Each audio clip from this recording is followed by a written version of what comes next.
Muy bien, el día de hoy les voy a hablar de un fragmento del libro de este señor, del liderazgo centrado en principios de Stephen Covey, que dice que tomar fuerza prestada produce debilidad. Pero, ¿a qué se refiere realmente?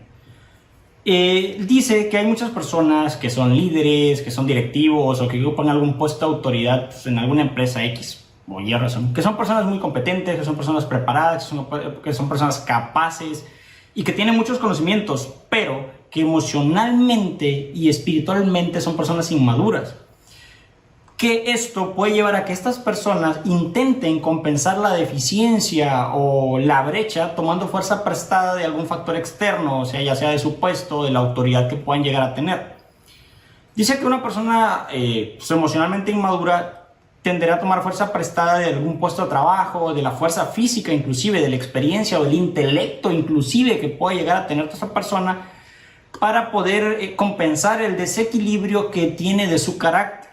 Realmente la finalidad de esto es, de él o de este libro, lo que yo interpreto es que trata de incentivarnos o llevarnos a que ayudemos a reforzar nuestro carácter realmente y que veamos cuál es la debilidad a la que conduce todo esto. Él dice que las consecuencias de tomar las fuerzas prestadas de factores externos como algún título, algún puesto, puede que desarrollemos tres debilidades, que desarrollemos la debilidad en tres facetas. Número uno, desarrollaremos la debilidad en nosotros mismos, porque tomar fuerza prestada de algún factor externo, nada más lo único que hace es reforzar nuestra propia dependencia de estos, para lograr pues que las cosas se hagan. Número dos, dice que desarrolla la debilidad en los demás. ¿Por qué? Porque los demás dependerán o aprenderán a actuar o a reaccionar, pues ya sea por miedo o por conformidad que esto le genere. De esta manera dice que una persona que utiliza su poder, su título, su conocimiento o su fuerza física para sobre los demás o para con los demás, coarta en ellos así la propia capacidad de que tienen estos de razonar, su libertad, su crecimiento e inclusive la disciplina interior que todos estos pueden llegar a desarrollar en sí mismos. Número 3, dice que desarrollará la debilidad en las relaciones. ¿Por qué? Porque estará cada vez más tenso el ambiente. El miedo va a sustituir a la cooperación realmente. ¿Por qué? Porque no va a trabajar en un ambiente de armonía y por miedo va a tender a hacer las cosas.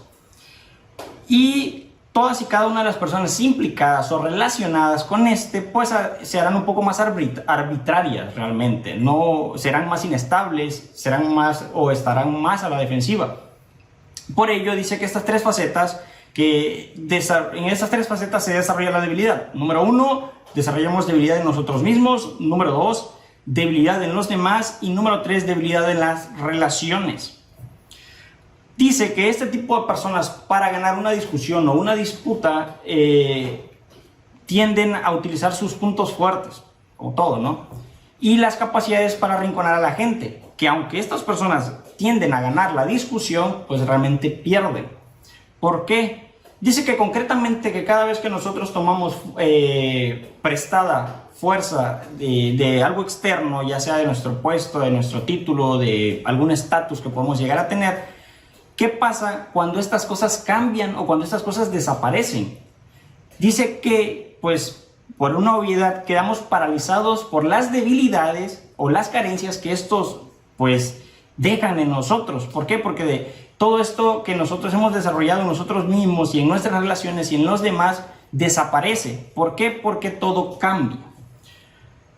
Pero él nos hace una pregunta o dice, ¿cuáles son las fuentes de las cuales nosotros podemos extraer fuerza sin caer o crear debilidades? Él dice, o él sugiere, que las únicas que existen son aquellas que nosotros desarrollamos en nuestro interior. Recordemos que la finalidad de esto, o del autor, es hacernos ver la debilidad de nuestro carácter y que nosotros debemos de fortalecer este mismo. Pero tenemos que nosotros aprender a identificar y aprender a separar o definir realmente qué es el carácter, porque hay personas que dicen, no, es que mira, tiene un carácter fuerte, pero tal vez porque es una persona temperamental. Y recordemos que esto no es lo mismo. Una persona con un carácter fuerte no es lo mismo que una persona con gran temperamento, sino aquellas cualidades, o tener un carácter fuerte son aquellas cualidades, aquellos rasgos o aquellas circunstancias que indican la naturaleza propia que nosotros tenemos, de nuestra manera de pensar y de actuar, lo cual hace que nosotros nos distingamos de los demás. Eso es el carácter, lo que nos distingue a nosotros, esas cualidades que nosotros tenemos. No es tener un temperamento fuerte. Así que él nos orilla a que nosotros desarrollemos o reforcemos realmente nuestro carácter para que podamos nosotros tener una madurez espiritual y emocional. Claro, yo en esta parte sí considero que pues muchos van a tener un punto de vista diferente, porque se valen o nos valemos, o bueno, en mi caso me he valido en algún momento de algún estatus, de mi intelecto, de mis conocimientos o de algo para poder agarrar fuerzas. Entonces creo que esto va a depender muchísimo del momento emocional en el que cada uno de nosotros nos encontramos, pero la finalidad es esta, ¿no? De que nosotros seamos conscientes del uso de estas fuerzas externas, pero al final crean debilidad. Eso es lo que él está tratando de hacernos ver, o es lo que yo interpreto. Así que pues ustedes sabrán si lo usan, lo han usado, lo van a usar o lo siguen usando, o simplemente pues comienzan a buscar una manera de desarrollar una fuerza interior, en este caso pues acrecentar el carácter. Es a criterio. Bye bye.